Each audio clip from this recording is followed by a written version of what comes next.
Сәлем достар, бүгін сіздермен бірге ең оңай торт тирамису тортын дайындайтын боламыз. Бұл торт ешқандай пісіруді қажет етпейді, сол себепті міндетті түрде жасап көріңіздер. Ең алдымен кофені дайындап аламыз. Осындай жалпақ ыдысқа 3 қасық кофені салып, ыстық су құямыз.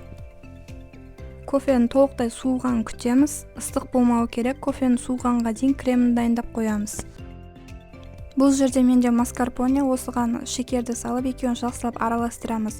Содан соң мұздай кілегейді, яғни сливкиді құйып, барлығын араластырамыз.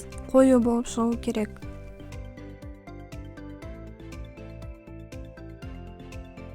Мендегі осындай савоярди печеньялары, бұл печеньяны кондитерлік дүкендерде сатады. Және үй жағдайында жасасаңыздар да болады өздеріңіз. Савоярди печеньяларын осылай бастарын аздап кесіп аламыз.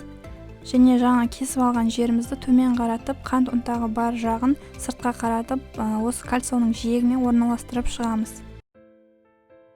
Мендегі бұл жердегі кальцоның диаметрі 24 см. Сіздер өздеріңіз қалауларыңызша размерде жасасаңыздар болады. Енді тортымызды жинаймыз. Печеньяларды кофеге батырамыз. Ұзақ ұстамаңыздар, бірақ кофенің ішінде бір ғана батырғаннан тезірек шығарамыз. Әйтпесе езіліп кетуі мүмкін.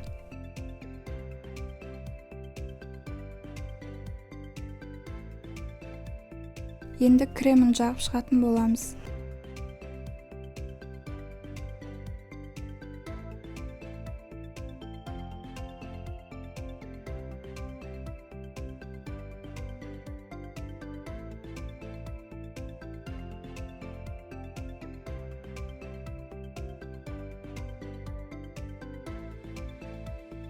Печенья мен кремді 2 қатар қылып жағып шықтым. Сіздер 3 қатар қылып жасасаңыздар да болады, биік болып шығатын болады.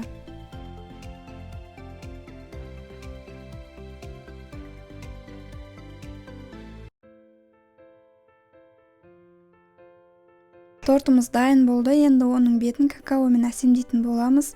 Осылай електен өткізіп, бетіне сеуіп шығамыз.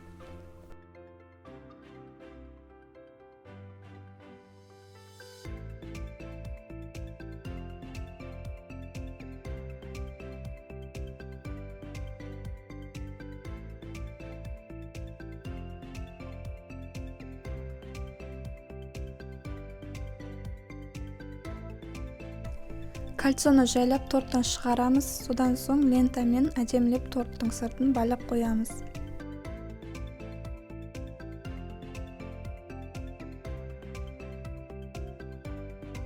Тортымыз дайын болды, өте әдемі болып шықты, және дәмі де өте керемет болып шықты. Сіздермен болған Әйгерім, менің каналыма тіркеліп, лайк басуды ұмытпаңыздар. Алдағы уақытта көптеген рецепттер түсіретін боламын.